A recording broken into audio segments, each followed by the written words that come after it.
ब्रह्ममुरारिसुरार्चितलिङ्गं निर्मलभासितशोभितलिङ्गम् जन्मज दुःखविनाशकलिङ्गं तत्प्रणमामि सदा शिवलिङ्गम् देवमुनिप्रवरार्चितलिङ्गं कामदहन करुणाकरलिङ्गम्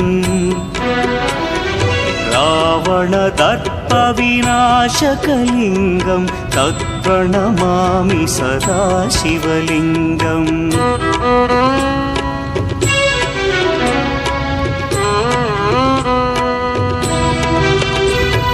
सर्वसुगन्धसुलेपितलिङ्गं बुद्धिविवर्धनकारणलिङ्गं सिद्धसुरासुरवन्द्यलिङ्गम्